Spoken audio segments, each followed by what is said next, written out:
When Trinidadians say your Trinidad food is wrong, you've got a serious problem. Let's fix it. Lowest rating, okay, just to try to understand what's going on. Now we have a 3.3. This is out of 50 reviews. So, I mean, of course, it's not in the hundreds, but at 50, you start to get an idea of how the store is doing, how they operate. And so, yep, these are some of the ones I showed you guys earlier in the video, but I want to zoom in and really talk about what is being said. So, it's been a while since we gone to Washgals. So, just for context, Washgals is like the shopping center, essentially, I believe. Um, and so, uh, this, of course, he's talking about the prices, whatnot. The sandwich was cold, made of quality. Okay, now if you've never had Trini food or Caribbean food, this is unfortunately not the place you want to be. Introduce you because you won't have had the right experience. If you're West Indian, do not eat here.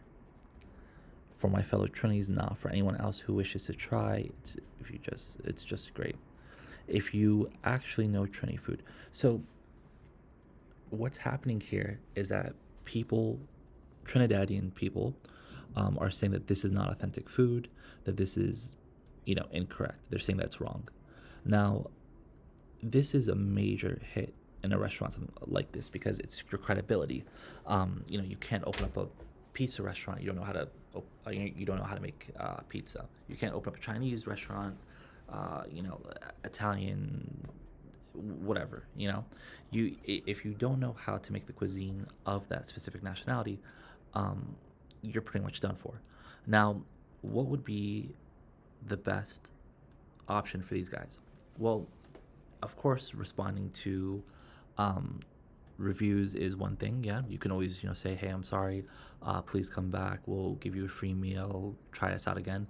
That's one thing, but these people seem pretty angry, and with this many bad reviews, you kind of have to go on the PR offensive, or quite frankly defensive,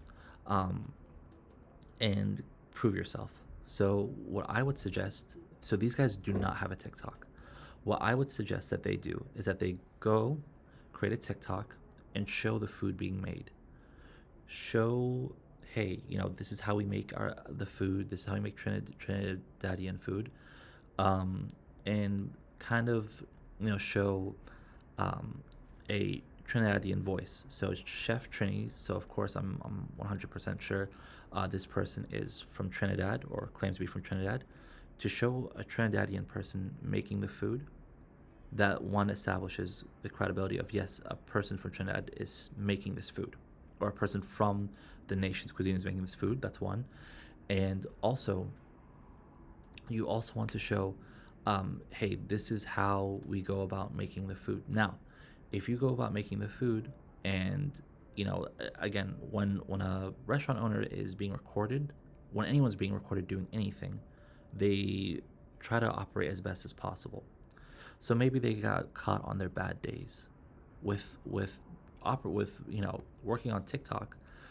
You can do as many shots as you'd like to make everything out right. Now, if they go on TikTok and it's still not good, right? Then of course they read the criticisms and maybe they'll have to revamp their recipe on how they do things. And having to revamp the recipe, if you get criticism like, oh, in Trinidad we don't cook it like this, we use this spice, blah blah blah, then what you could do is just listen to what the customers say, because in the end, owning a business is another major thought behind owning a business is doing what the customers want. So if they want their food cooked a certain way, then you learn from what criticism they have and you cook the food that specific way.